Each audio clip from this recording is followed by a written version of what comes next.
Serly Dwi Rahayu, saya dari kelas TI 1B. Di sini saya akan mempresentasikan tugas literasi digital. Nomor 1.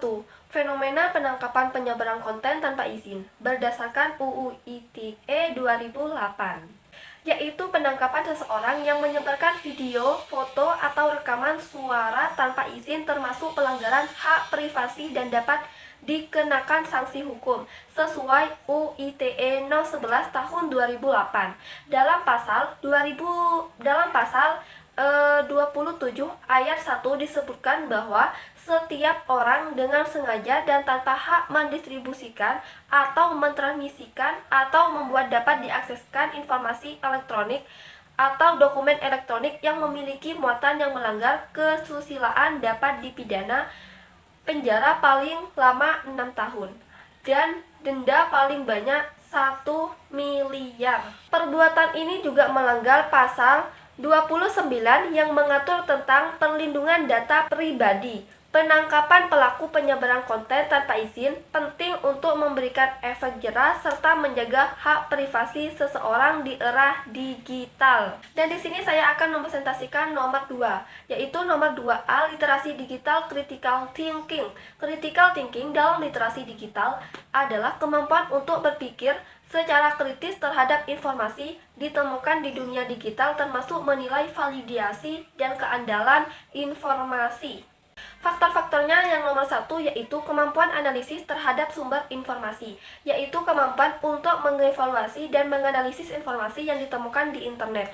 Faktor yang kedua, kemampuan evaluasi terhadap kredibilitas konten, yaitu kemampuan untuk menilai keandalan sumber informasi yang digunakan. Faktor yang ketiga, pemahaman konten informasi digital, yaitu kemampuan untuk memahami bias dan konten yang mungkin ada di balik informasi yang diberikan. Dan di sini ada pula contohnya, mengecek keaslian berita yang beredar di media sosial dengan membandingkan sumber berita dari situs terpercaya.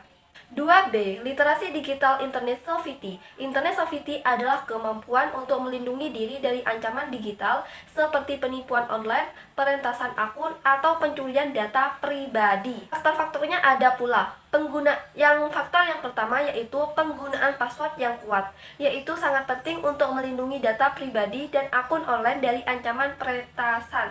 Dan faktor yang kedua yaitu kesadaran akan penipuan online, upaya untuk mencuri informasi pribadi atau uang melalui berbagai metode seperti phishing, scam, dan malware. Dan faktor yang ketiga yaitu pemahaman tentang privasi digital, yaitu mengacu pada perlindungan informasi pribadi yang dibagikan secara online. Dan di sini ada pula contohnya, yaitu mengaktifkan autentikasi 2 faktor pada akun media sosial untuk meningkatkan keamanan. 2C. Literasi digital plagiarisme. Digital plagiarisme adalah tindakan menyalin karya orang lain secara digital tanpa memberikan kredit atau izin. Faktor-faktornya ada pula. Faktor yang pertama yaitu kesadaran etika digital, yaitu pedoman perilaku yang baik dan bertanggung jawab saat menggunakan teknologi dan internet. Dan faktor yang kedua yaitu pemahaman tentang hak cipta, yaitu menyadari bahwa mengambil, menggunakan, atau membagikan karya orang lain tanpa izin adalah pelanggaran hukum.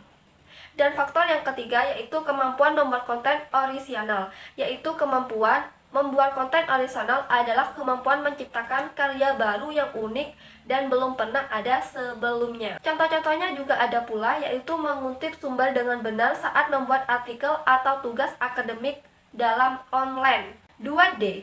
Literasi digital skill. Digital skill adalah kemampuan untuk mencari dan menemukan informasi yang relevan dan akurat di internet. Faktor-faktornya ada pula. Faktor yang pertama, pemahaman kata kunci, yaitu kemampuan untuk mengidentifikasi istilah atau frasa penting yang relevan dengan topik yang sedang dicari. Dan faktor yang kedua yaitu kemampuan mengevaluasi sumber, yaitu keterampilan untuk menilai keandalan dan kredibilitaskan informasi yang ditemukan. Dan faktor yang ketiga, penggunaan alat pencarian yang tepat, memiliki platform atau mesin pencarian yang sesuai dengan jenis informasi yang dicari. Di sini juga ada pula contohnya, menggunakan operator pencarian seperti search atau filtype di Google untuk mendapatkan hasil yang lebih spesifik. 2E. Literasi digital online identity management. online identity management adalah kemampuan mengelola identitas digital seseorang di dunia online agar tetap aman dan profesional. Di sini ada pula faktor-faktornya, yaitu faktor yang pertama, pemahaman tentang jejak digital, rekam jejak data yang ditinggalkan seseorang saat menggunakan internet. Dan faktor yang kedua, kesadaran privasi, yaitu pemahaman seseorang tentang pentingnya menjaga informasi pribadi di dunia digital. Dan faktor yang ketiga, kemampuan memfilter informasi yang dibagikan, yaitu keterampilan untuk memilih informasi mana yang aman dan pantas untuk dibagikan secara online. Di sini ada pula juga contohnya, yaitu menyaring informasi pribadi yang dibagikan di media sosial agar tidak disalahgunakan oleh pihak yang tidak bertanggung jawab. Sekian dari presentasi saya. Bila ada salah ucap atau kata, saya mohon maaf sebesar-besarnya. Wassalamualaikum warahmatullahi wabarakatuh.